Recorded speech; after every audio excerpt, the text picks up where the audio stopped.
സങ്കീർത്തന ധ്യാനം എന്ന ഈ പ്രത്യേക പരിപാടിയിലേക്ക് എല്ലാ മാന്യ പ്രേക്ഷകരെയും ഹാർദവമായി സ്വാഗതം ചെയ്തുകൊള്ളുന്നു. സങ്കീർത്തനങ്ങൾ 150 അധ്യായങ്ങളായിട്ടാണ് ക്രമീകരിക്കപ്പെട്ടിട്ടുള്ളത്. ബൈബിളിലെ ഏറ്റവും വലിയൊരു പുസ്തകം എന്ന് വേണമെങ്കിൽ അതിനെ പറയാം. ഈ 150 സങ്കീർത്തനങ്ങളെ 5 പുസ്തകങ്ങളായിട്ടാണ് തിരിച്ചിട്ടുള്ളത്. അല്ലെങ്കിൽ ഒരു പുസ്തകത്തിൻ്റെ 5 വാല്യങ്ങൾ എന്ന് വേണമെങ്കിലും അതിനെ വിശേഷിപ്പിക്കാൻ കഴിയും. ഈ ധ്യാനാത്മക പഠനത്തിൽ ഞങ്ങൾ താല്പര്യപ്പെടുന്നതായ ഒരു കാര്യം, എല്ലാ സങ്കീർത്തനങ്ങളും പദ്യരൂപത്തിലാണല്ലോ എഴുതിയിട്ടുള്ളത്. ഈ പദ്യത്തിൽ ഒരു വിഷയം കാണാൻ കഴിയുന്നുണ്ട്. ആ വിഷയത്തിൽ ഒരു വ്യക്തിയെയും കാണാൻ കഴിയുന്നുണ്ട്. ഒന്നുകിൽ അത് സങ്കീർത്തനത്തിൻ്റെ എഴുത്തുകാരനായിരിക്കാം, അതല്ലെങ്കിൽ സങ്കീർത്തനക്കാരൻ ചൂണ്ടിക്കാണിക്കുന്ന മറ്റൊരു വ്യക്തിയായിരിക്കാം, അതല്ലെങ്കിൽ നമ്മുടെ വാഴ്ത്തപ്പെട്ട കർത്താവായ യേശു ക്രിസ്തുവിനെ കുറിച്ചായിരിക്കാം. ഇനി അതുമല്ല എങ്കിൽ ദൈവത്തെക്കുറിച്ച് പരാമർശിക്കുന്നതായ വാക്കുകളായിരിക്കാം. എന്തു തന്നെ ആയിരുന്നാലും ആ വ്യക്തിവിശേഷത്തിൽ ഉൾപ്പെട്ടിരിക്കുന്ന ചില വിഷയങ്ങളെ ക്രോഡീകരിച്ച് ഒരു ധ്യാനാത്മക ചിന്ത എന്ന നിലയിലാണ് ഈ വിഷയം അവതരിപ്പിക്കുവാനായിട്ട് ആഗ്രഹിക്കുന്നത്. എല്ലാ പ്രേക്ഷകരെയും ദൈവവചനത്തിലേക്ക് സ്വാഗതം ചെയ്യുകയാണ്. നിങ്ങൾ ഈ സന്ദേശം കേൾക്കുമ്പോൾ, ഈ ആലോചനകളെ ശ്രദ്ധിക്കുമ്പോൾ, ദൈവത്തിൻ്റെ വചനം നിങ്ങളുടെ കയ്യിലുണ്ടെങ്കിൽ അതൊന്ന് നോക്കുവാനും വായിക്കുവാനും നിങ്ങൾ തയ്യാറാകുന്നെങ്കിൽ അത് കൂടുതൽ അനുഗ്രഹത്തിന് കാരണമാകും എന്ന് ഞങ്ങൾ പരിപൂർണമായി വിശ്വസിക്കുന്നു. 1-ാം സങ്കീർത്തനത്തിലേക്ക് പ്രവേശിക്കുകയാണ്. 1-ാം സങ്കീർത്തനം അല്ലെങ്കിൽ ഈ സങ്കീർത്തന പുസ്തകത്തിലെ 1-ാമത്തെ പുസ്തകം 1 മുതൽ 41 വരെയുള്ള അധ്യായങ്ങളായിട്ടാണ് ക്രമീകരിക്കപ്പെട്ടിട്ടുള്ളത്. ആ 41 അധ്യായത്തിലെ ആ പുസ്തകത്തിലെ 1-ാമത്തെ അധ്യായമാണല്ലോ നാം ഇന്ന് രാവിലെ ചിന്തിക്കുവാനായിട്ട് ആഗ്രഹിക്കുന്നത്. ഈ അധ്യായത്തെ നാം സൂക്ഷ്മമായിട്ട് പരിശോധിച്ചാൽ 6 വാക്യങ്ങൾ മാത്രമുള്ള ഈ 1-ാം സങ്കീർത്തനത്തിൽ സങ്കീർത്തനക്കാരൻ ചൂണ്ടിക്കാണിക്കുന്ന ഒരു വ്യക്തിവിശേഷത്തെ സംബന്ധിക്കുന്ന 6 പ്രധാനപ്പെട്ടതായ കുറിപ്പുകൾ പറഞ്ഞ് ഇവിടെ ആരംഭിക്കുവാൻ ആഗ്രഹിക്കുന്നു. ഈ 6 കുറിപ്പുകളും ഒരു വ്യക്തിയിൽ കേന്ദ്രീകരിക്കുമ്പോൾ ദൈവത്തിൻ്റെ ആത്മാവ് നമ്മുടെ ഓരോരുത്തരെയും ഹൃദയങ്ങളെ ഉണർത്തേണ്ടതായിരിക്കുന്ന അനേകവിധമായ ആത്മീക ചിന്തകൾ ആ വ്യക്തിവിശേഷത്തിൽ ദൈവാത്മാവ് ഉൾപ്പെടുത്തിയിട്ടുണ്ട്. നമുക്കതൊന്ന് നോക്കാം എന്താണെന്ന്. ഇവിടെ ഇതാ ഒരു വ്യക്തി. ചിലപ്പോൾ ആ വ്യക്തിയെ നെഗറ്റീവായിട്ട് ആയിരിക്കാം ചിത്രീകരിച്ചിരിക്കുന്നത്, ചിലപ്പോൾ ഒരു പോസിറ്റീവ് ആറ്റിറ്റ്യൂഡായിരിക്കാം ചിത്രീകരിച്ചിരിക്കുന്നത്. എന്തു തന്നെ ആയിരുന്നാലും നമ്മുടെ ജീവിതവുമായി ഒന്ന് ചേർത്ത് ചിന്തിക്കുവാനായിട്ട് കഴിയുന്നെങ്കിൽ അത് വളരെ സന്തോഷകരമായിരിക്കും എന്നെനിക്ക് തോന്നുന്നു. ഒന്നാമതായിട്ട് ഈ സങ്കീർത്തനം ആരംഭിക്കുമ്പോൾ ഈ 6 വാക്യങ്ങളിലായിട്ട് വെളിപ്പെടുത്തിയിരിക്കുന്ന പല വിധമായ കാര്യങ്ങൾ കാണാൻ കഴിയുന്നുണ്ട്. എന്നാൽ വളരെ പെട്ടെന്ന് ഈ ഒരു വ്യക്തിയെ സംബന്ധിക്കുന്ന, അല്ലെങ്കിൽ സങ്കീർത്തനക്കാരൻ എഴുതി രേഖപ്പെടുത്തിയിരിക്കുന്ന ഒരു വ്യക്തിയെ സംബന്ധിക്കുന്ന 6 പ്രധാനപ്പെട്ടതായ കുറിപ്പുകൾ നിങ്ങളുടെ മുമ്പിൽ ഒന്ന് അവതരിപ്പിക്കുവാനാണ് ഞാൻ ആഗ്രഹിക്കുന്നത്. 1-ാം സങ്കീർത്തനത്തിൽ ഒരു വ്യക്തി, ആ വ്യക്തിയെക്കുറിച്ച് ഈ സങ്കീർത്തനക്കാരൻ എഴുതി വെച്ച് ഇങ്ങനെയാണ്: യഹോവയുടെ ന്യായപ്രമാണത്തിൽ സന്തോഷിക്കുന്ന ഒരു വ്യക്തിയാണ് അദ്ദേഹം. യഹോവയുടെ ന്യായപ്രമാണം എന്ന് പറഞ്ഞാൽ ദൈവത്തിൻ്റെ വചനത്തെയാണ് ആ വാക്കുകൊണ്ട് അർത്ഥമാക്കുന്നത്. ദൈവത്തിൻ്റെ വചനത്തിൽ സന്തോഷിക്കുന്ന ഒരു വ്യക്തി. ദൈവത്തിൻ്റെ വചനം എന്താണ്? ദൈവവചനം ദൈവത്തിൻ്റെ വചനമാണ് എന്ന് പറഞ്ഞാൽ ദൈവത്തിൻ്റെ ആലോചനകളെ നമുക്ക് നൽകിത്തരുന്നതായ ദൈവത്തിൻ്റെ വാക്കുകളാണ് ദൈവവചനം കൊണ്ട് അർത്ഥമാക്കാൻ കഴിയുന്നത്. ഇവിടെ ഇതാ ഒരു മനുഷ്യനെ ദുഷ്ടന്മാരുടെ ആലോചന പ്രകാരം നടക്കാതെയും പാപികളുടെ വഴിയിൽ നിൽക്കാതെയും പരിഹാസികളുടെ ഇരിപ്പിടത്തിൽ ഇരിക്കാതെയും ഇരിക്കുന്ന ഒരു മനുഷ്യനെ കുറിച്ച് ദൈവത്തിൻ്റെ ആത്മാവ് പറയുമ്പോൾ വ്യക്തമായിട്ട് പറയുകയാണ്, ആ മനുഷ്യൻ യഹോവയുടെ ന്യായപ്രമാണത്തിൽ സന്തോഷിക്കുന്നവനായിരിക്കാം എന്ന് പറഞ്ഞാൽ ആ വാക്കിൻ്റെ ഏറ്റവും ലളിതമായിരിക്കുന്ന ഒരു ആശയം ഞാൻ പറയട്ടെ. ദൈവം നമ്മോട് സംസാരിക്കുവാൻ ആഗ്രഹിക്കുന്നു. യഥാസമയങ്ങളിൽ ദൈവം മനുഷ്യരോട് ദൈവം സംസാരിപ്പാൻ ആഗ്രഹിക്കുന്നു. അത് ദൈവത്തിൻ്റെ വചനത്തിൽ കൂടെയാണ് ദൈവം സംസാരിക്കുന്നത്. ദൈവത്തിൻ്റെ വചനത്തിൽ കൂടെ ദൈവം നമ്മോട് സംസാരിക്കുമ്പോൾ ആ വാക്കുകളിൽ സന്തോഷിക്കാൻ കഴിയുന്നതായ ഒരു ഹൃദയം നമുക്കുണ്ടാകുന്നു എങ്കിൽ അതെത്രയോ വ്യത്യസ്തമായ ഒരു കാര്യമായിരിക്കും. ആ ദൈവത്തിൻ്റെ സംസാരത്തിൽ, ദൈവത്തിൻ്റെ ന്യായപ്രമാണത്തിൽ എനിക്ക് സന്തോഷിക്കാൻ കഴിയുന്നു എന്ന് പറയുമ്പോൾ ആ ന്യായപ്രമാണത്തിൻ്റെ വാക്കുകൾ എൻ്റെ ഹൃദയത്തോട് ദൈവം പറയുന്നു എന്നുള്ളത് എത്രമാത്രം സന്തോഷകരമായ ഒരു കാര്യമാണ്. നമ്മുടെ വ്യക്തിപരമായ ജീവിതത്തിൽ ദൈവം നമ്മോട് സംസാരിക്കുന്ന വിഷയങ്ങളിൽ നാം എത്രമാത്രം സന്തോഷം അനുഭവിക്കുന്നവരാണ്. ദൈവം സംസാരിക്കുന്നത് മറ്റൊരു മാധ്യമത്തിൽ കൂടെയും അല്ല. ദൈവവചനം നാം സൂക്ഷ്മമായി പഠിച്ചാൽ ദൈവം മനുഷ്യനോട് സംസാരിക്കുന്ന ഒറ്റ രീതിയേ ഉള്ളൂ, ഒറ്റ മാർഗമേ ഉള്ളൂ. അത് ദൈവത്തിൻ്റെ വചനമാണ്. ആ ദൈവവചനത്തിൽ കൂടെ ദൈവം നമ്മോട് സംസാരിക്കുമ്പോൾ ആ സംസാര വിഷയത്തിൽ സന്തോഷിക്കുവാൻ കഴിയുന്ന ഒരു വ്യക്തിയാണോ ഞാൻ എന്ന് ഈ വാക്കുകൾ കേൾക്കുമ്പോൾ നമുക്കൊരു തിരിച്ചറിവുണ്ടാകുന്നെങ്കിൽ അത് എത്രമാത്രം സന്തോഷകരമായ ഒരു കാര്യമാണ്. ഇന്ന് രാവിലെ ഞാൻ ഒരു കാര്യം ഓർമ്മിപ്പിക്കട്ടെ. ദൈവം നമ്മോട് സംസാരിക്കുന്നു. ദൈവം എന്നോട് സംസാരിക്കുമ്പോൾ ആ വിഷയത്തിൽ എനിക്കുള്ള സന്തോഷം അത് ദൈവം എത്രമാത്രം പ്രതീക്ഷിക്കുന്ന കാര്യമാണ്. ഇവിടെ ഇതാ വ്യത്യസ്തമായ സാഹചര്യത്തിൽ ഒരു വ്യക്തിയെക്കുറിച്ച് സങ്കീർത്തനക്കാരൻ പറയുകയാണ്. ആ വ്യക്തി തൻ്റെ അനുദിന ജീവിതത്തിൽ ദൈവത്തിൻ്റെ ന്യായപ്രമാണത്തിൽ അവന് സന്തോഷിക്കാൻ കഴിയുന്നു, ദൈവത്തിൻ്റെ വചനത്തിൽ സന്തോഷിക്കാൻ കഴിയുന്നു. ദൈവത്തിൻ്റെ ആലോചനകളെ സ്വീകരിക്കുന്ന ആ മനുഷ്യൻ ദൈവത്തിൻ്റെ വാക്കുകളിൽ ഏറെ സന്തോഷമുള്ളവനായിരിക്കുന്നു.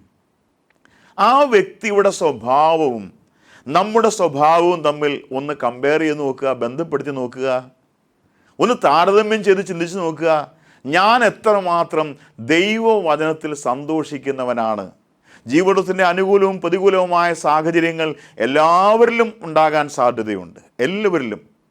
അങ്ങനെ ഏത് വ്യക്തിയിൽ ഈ സാഹചര്യം ഉണ്ടായാലും ആ സാഹചര്യത്തിനപ്പുറത്ത് ദൈവത്തിൽ സന്തോഷിക്കാൻ കഴിയുന്ന, ദൈവവചനത്തിൽ സന്തോഷിക്കാൻ കഴിയുന്ന ഒരാത്മീക അനുഭവം നമുക്കുണ്ടാകുക എന്ന് പറയുന്നത് ആ ജീവിതത്തിൻ്റെ ഏറ്റവും അനുഗ്രഹീതമായ ഒരു വശമായിട്ടാണ് അതിനെ കാണാൻ കഴിയുന്നത്. തീർന്നില്ല.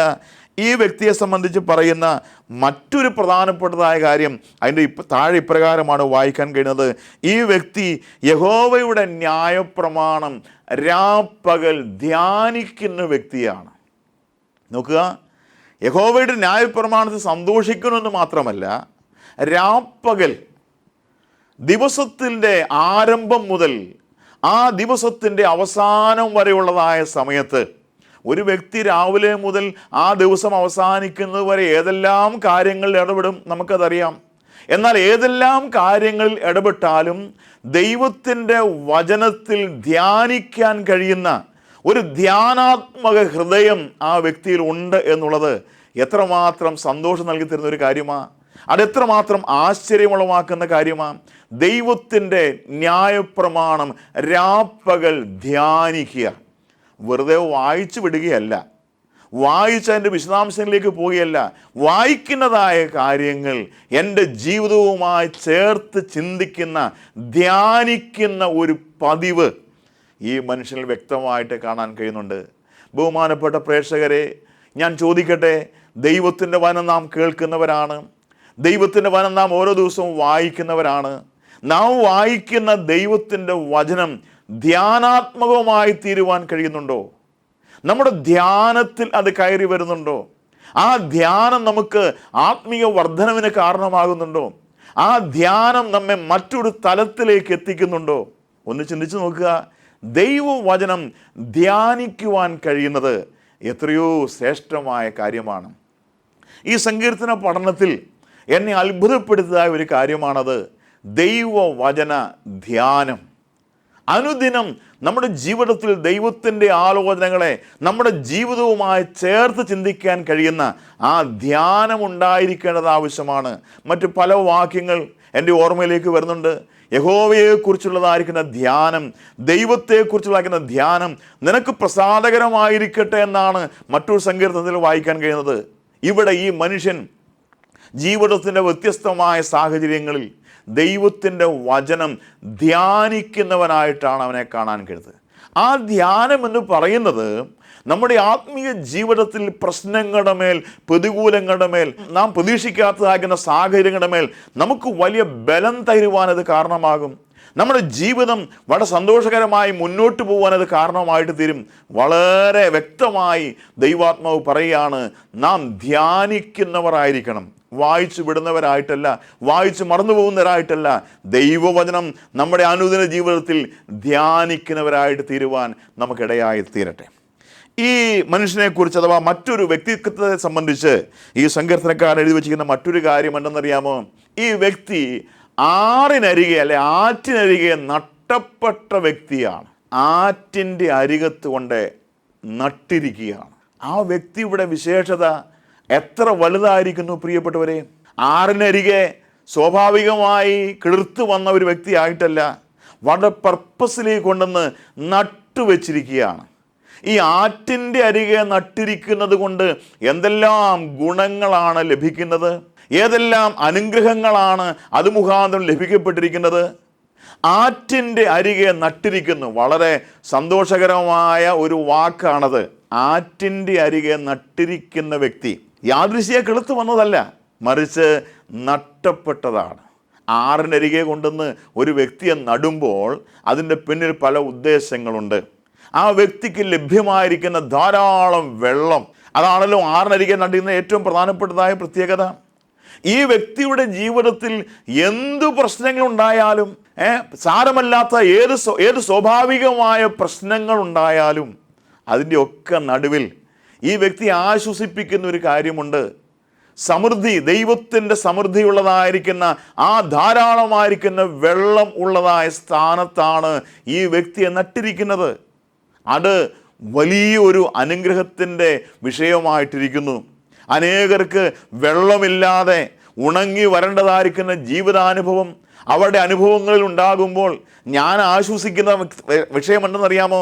എന്നെ നട്ടിരിക്കുന്നത് ആറ്റിൻ്റെ അരികെയാണ്. ധാരാളം വെള്ളമുള്ള, ധാരാളം അനുകൂലമായ സാഹചര്യമുള്ള ഒരു സ്ഥാനത്താണ് ദൈവം എന്നെ നട്ടിരിക്കുന്നത് എന്നുള്ള ചിന്ത നമ്മുടെ ഹൃദയത്തെ വളരെ സന്തോഷിപ്പിക്കേണ്ടതായ ഒരു കാര്യമാണ്. ആറ്റിൻ്റെ അരികെ നട്ടപ്പെട്ട ഒരു വ്യക്തി. ആ വാക്ക് വളരെ രസകരമായൊരു വാക്കാണ്. നാം ഒരുപാട് ധ്യാനിക്കേണ്ടതായ ഒരു വാക്കാണത്. ആറ്റിൻ്റെ അരികെ എന്നെ നട്ടിരിക്കുന്നു. അതുകൊണ്ട് ധാരാളം ഗുണങ്ങളുണ്ട്. അതൊരു മറ്റൊരു വിഷയമാണ്. പക്ഷേ ഞാൻ ആ ഭാഗത്തേക്ക് പോകാൻ ഇപ്പോൾ താല്പര്യപ്പെടുന്നില്ല. എനിക്ക് ദൈവം തന്നിരിക്കുന്നതായ സ്ഥാനത്തെക്കുറിച്ചുള്ള തിരിച്ചറിവ് വാസ്തവമായി എൻ്റെ ഹൃദയത്തെ ഭരിക്കണം. ഞാൻ എവിടെയാണ് ആയിരിക്കുന്നത്, എൻ്റെ ദൈവം എവിടെയാണ് നട്ടിരിക്കുന്നത്. ഈ സങ്കീർത്തനക്കാരൻ വ്യക്തമായി പറയുകയാണ്, മറ്റൊരു വ്യക്തിയെ ചൂണ്ടിക്കാണിച്ച് പറയാണ്, ഇവിടെ ഇതാ ഒരു മനുഷ്യനെ ആറിൻ്റെ അരികെ, വെള്ളത്തിൻ്റെ അരികെ കൊണ്ട് നട്ടിരിക്കുന്നു. താൻ തനിയെ കിളുത്ത് വന്നതല്ല, അവിടെ കൊണ്ട് നട്ടിരിക്കുന്നു. അപ്പോൾ ഒരു കാര്യം വ്യക്തമാണ്, ആ നട്ടപ്പെട്ടതായിരിക്കുന്ന വ്യക്തി ആ വലിയ സാക്ഷ്യം അത് വെളിപ്പെടുത്തുവാനായിട്ട് ബാധ്യസ്ഥനാണ്, കടപ്പെട്ടവനാണെന്നുള്ള ചിന്ത വളരെ വ്യക്തമായിട്ട് ആ വാക്യത്തിൽ കാണാൻ കഴിയുന്നുണ്ട്. തീർന്നില്ല, ഈ സങ്കീർത്തനം തന്നെ പല കാര്യങ്ങൾ ഈ മൂന്നാമതൊരു വ്യക്തിയെക്കുറിച്ച് കാണാനായിട്ട് കഴിയുന്നുണ്ട്. മറ്റൊരു പ്രധാനപ്പെട്ടതായ കാര്യം അവിടെ രേഖപ്പെടുത്തിയിരിക്കുന്നത് ആറ്റിൻ്റെ അരികെ നട്ടിരിക്കുന്നെന്ന് മാത്രവുമല്ല, തക്ക കാലത്ത് ഈ വ്യക്തി ഫലം കായ്ക്കുന്നവനാണ്. ഈ ആറ്റിൻ്റെ അരികെ തന്നെ കൊണ്ട് നട്ടിരിക്കുന്നത് കൊണ്ടുള്ള ഉദ്ദേശങ്ങൾ ആ നട്ടവൻ്റെ ഹൃദയത്തിലുണ്ട്. പർപ്പസ്ലി കൊണ്ട് നട്ടതാണ്, വെള്ളത്തിൻ്റെ അരികത്ത് കൊണ്ട് നട്ടതാണ്. അതുകൊണ്ട് എന്നെക്കുറിച്ച് ദൈവത്തിന് ഒരു പ്രതീക്ഷയുണ്ട്. ദൈവം എന്നിൽ നിന്നും ചിലത് താല്പര്യപ്പെടുന്നുണ്ട്, ആഗ്രഹിക്കുന്നുണ്ട്. ദയവായി ശ്രദ്ധിക്കുക പ്രിയപ്പെട്ടവരെ, എൻ്റെ ഈ ജീവിതകാലത്ത് ദൈവം എന്നിൽ നിന്നും ആഗ്രഹിക്കുന്ന കാര്യം എന്താണ്? ആ ആഗ്രഹിക്കുന്ന കാര്യത്തെക്കുറിച്ചുള്ള തിരിച്ചറിവ് എന്നെ ഭരിക്കുന്നുണ്ടോ? മറ്റൊരു കാര്യം, ദൈവം ആഗ്രഹിക്കുന്നതായ ആ കാര്യം എൻ്റെ ജീവിതത്തിൽ നടപ്പാകുന്നുണ്ടോ എന്നുള്ളത് ഞാനൊന്ന് വിലയിരുത്തണ്ടേ. എൻ്റെ ജീവിതത്തെ ഞാനൊന്ന് വിലയിരുത്തണ്ടേ. തക്ക കാലത്ത് ഫലം കായ്ക്കുന്ന ഒരാത്മീക അനുഭവം നമ്മുടെ ജീവിതത്തിൽ ഉണ്ടാകുന്നുണ്ടോ? നമുക്ക് ഫലം കായ്ക്കുവാൻ അനുകൂലമായ സാഹചര്യങ്ങളിലും ഫലം ഇല്ലാതെ പോകുമ്പോൾ, ഫലം കായ്ക്കുവാൻ കഴിയാതെ പോകുമ്പോൾ, ഈ നഷ്ടപ്പെട്ടവൻ അല്ലെങ്കിൽ നട്ടതായിരിക്കുന്ന ആ വ്യക്തിയുടെ ഹൃദയത്തിൻ്റെ വേദനകളെക്കുറിച്ച്, ആ വ്യക്തിയുടെ ഹൃദയത്തിൻ്റെ ഭാരത്തെക്കുറിച്ച് നാം എത്രമാത്രം ബോധവാന്മാരാണ്? നമ്മെ കൊണ്ട് ആറ്റിനിരയെ നട്ടിരിക്കുന്നത് നാം ഫലം കായ്ക്കാൻ വേണ്ടിയാണ്. ഈ മനുഷ്യനെക്കുറിച്ച് സങ്കീർത്തനക്കാരൻ പറഞ്ഞത് തക്ക കാലത്ത് ഫലം കായ്ക്കുന്നവൻ എന്ന് വെച്ചാൽ, തക്ക കാലം എന്ന് ഉദ്ദേശിക്കുന്നത് ദൈവം പ്രതീക്ഷിക്കുന്നതായിരിക്കുന്ന സമയത്ത് ആ വ്യക്തിയിൽ ഫലം ഉണ്ട്. അത് ദൈവം ആഗ്രഹിച്ചതുപോലെ അവനിൽ സാധിക്കുന്നു. ആ ഫലം ദൈവം കാണുന്നു. അല്ലെങ്കിൽ ആറ്റിൻ്റെ അരികെ കൊണ്ട് നട്ടവൻ ആ ഫലം കാണുന്നു, അവൻ തൃപ്തിപ്പെടുന്നു. അവൻ്റെ ഉദ്യമം, അവൻ്റെ പ്രവൃത്തി സാധ്യതമായിരിക്കുന്നു. ആ പ്രവൃത്തി കൊണ്ട് ഫലം കാണുവാനായിട്ട് കഴിയുന്നു. എന്നെ കേട്ടുകൊണ്ടിരിക്കുന്ന മാന്യപ്രിയപ്പെട്ടവരെ, നമ്മെ വ്യത്യസ്തങ്ങളായിരിക്കുന്ന ഈ സാഹചര്യങ്ങളിൽ നമുക്ക് ആവശ്യമായിരിക്കുന്ന വളവും വെള്ളവും നൽകി തന്ന് ഈ സമൃദ്ധിയുടെ സ്ഥാനത്ത് നമ്മെ നട്ടിരിക്കുന്ന ആ ഉദ്ദേശം നമ്മിൽ പൂർണ്ണമായിട്ട് സാധിക്കുന്നുണ്ടോ? നാം ദൈവത്തിന് പ്രയോജനപ്പെടുന്നവരാണോ? ദൈവത്തിൻ്റെ ഹൃദയത്തിൻ്റെ താല്പര്യം നമ്മിൽ എത്രമാത്രം നിറവേറ്റപ്പെടുവാൻ കഴിയുന്നുണ്ട്? ആ ദൈവീക താല്പര്യം മറ്റുള്ളവർക്ക് ശ്രദ്ധാകേന്ദ്രമായി നമ്മിൽ തീരുവാൻ ഇടയാകുന്നുണ്ടോ? ഒത്തിരി ചോദ്യങ്ങളാണ് ആ വാക്കിലുള്ളത്. ഇവിടെ തക്ക കാലത്ത് ഫലം കായ്ക്കുന്ന ഒരു മനുഷ്യൻ, ഈ മനുഷ്യനെ സംബന്ധിക്കുന്ന വളരെ വ്യക്തമായൊരു കാര്യമാണ്, തക്ക കാലത്ത് ഈ വ്യക്തി ഫലം കായ്ക്കണം. ദൈവത്തിൻ്റെ സമയത്ത് ഫലം കൊടുക്കുവാൻ, ദൈവം ആഗ്രഹിക്കുന്ന സമയത്ത് ഫലം കൊടുക്കുവാൻ ഈ വ്യക്തിക്ക് കഴിയുന്നു എന്നുള്ളത് ഏറെ ശ്രദ്ധിക്കേണ്ടതായ കാര്യമാണ്. തീർന്നില്ല, ഈ സങ്കീർത്തനം വായിക്കുമ്പോൾ മറ്റു ചില കാര്യങ്ങൾ കൂടെ കാണാൻ കഴിയുന്നുണ്ട്. രണ്ട് പ്രധാനപ്പെട്ട കാര്യം കൂടെ വളരെ പെട്ടെന്ന് പറഞ്ഞ് ഞാൻ ഈ വാക്കുകൾ അവസാനിപ്പിക്കാം. മറ്റൊരു കാര്യം എന്ന് പറയുന്നത്, ഈ വൃക്ഷം എപ്പോഴും ഏത് സമയത്തും എന്ന് പറഞ്ഞാൽ സമയങ്ങൾക്ക് വ്യത്യാസമുണ്ട്. അനുകൂലമായ സാഹചര്യമുണ്ട്, പ്രതികൂലമായ സാഹചര്യമുണ്ട്. എന്നാൽ ഈ ആറ്റിൻ്റെ അരികെ നട്ടപ്പെട്ടതായിരിക്കുന്ന ഈ വൃക്ഷത്തെ സംബന്ധിച്ച്, അല്ലെ ഈ വ്യക്തിയെ സംബന്ധിച്ച് ഇങ്ങനെ മനസ്സിലാക്കാൻ കഴിയുന്നുണ്ട്. ഈ വൃക്ഷം യഥാസമയങ്ങളിൽ പച്ചയായിരിക്കുന്ന ഒരു അനുഭവം എന്ന് പറഞ്ഞാൽ അതിന് വാട്ടം തട്ടുന്നില്ല, അത് ക്ഷീണിക്കുന്നില്ല, അത് സന്തോഷകരമായ അനുഭവത്തിൽ എപ്പോഴും തുടരുവാനായിട്ട് കഴിയുന്നു. പച്ചയായിരിക്കുന്ന അനുഭവം. ഉഷ്ണം തട്ടുക എന്നുള്ളത് സ്വാഭാവികമാണ്, ഏത് സമയത്തും അത് പ്രതീക്ഷിക്കാം, അതുണ്ടാകും. എന്നാൽ അങ്ങനെ ഉഷ്ണം തട്ടുന്ന സമയത്തും പച്ചയായിരിക്കുന്ന ഒരനുഗ്രഹത്തിൻ്റെ സമയം ആ വ്യക്തിയിൽ കാണാൻ കഴിയുന്നുണ്ട്. ദൈവത്തിൻ്റെ വചനത്തെ ധ്യാനിക്കുന്ന ഒരു വ്യക്തി, ദൈവവചനത്തിൽ സന്തോഷിക്കുന്ന ഒരു വ്യക്തി, തക്ക കാലത്ത് ഫലം കായ്ക്കുന്ന ഒരു വ്യക്തി, പച്ചയായിട്ടിരിക്കുന്ന ഒരു അനുഭവം, ഒരാത്മീക നന്മയുടെ അനുഭവം അവിടെ കാണാൻ കഴിയുന്നുണ്ട്. ഈ സങ്കീർത്തനം പരിശോധിച്ചാൽ ആ വ്യക്തിയെ പരാമർശിക്കുന്ന മറ്റൊരു പ്രധാനപ്പെട്ട കാര്യം കൂടി അവിടെ എഴുതിയിട്ടുണ്ട്. അത് ഇപ്രകാരമാണ്. അവിടെ എഴുതിയിരിക്കുന്നു, താൻ ചെയ്യുന്നത് എല്ലാം സാധിക്കും. താൻ ചെയ്യുന്നതെല്ലാം സാധിക്കും. ആ വാക്കിങ്ങനെയാണ് അവിടെ കാണാൻ കഴിയുന്നത്, അവൻ ചെയ്യുന്നതൊക്കെയും സാധിക്കും. എന്താ വാക്കിൻ്റെ അർത്ഥം?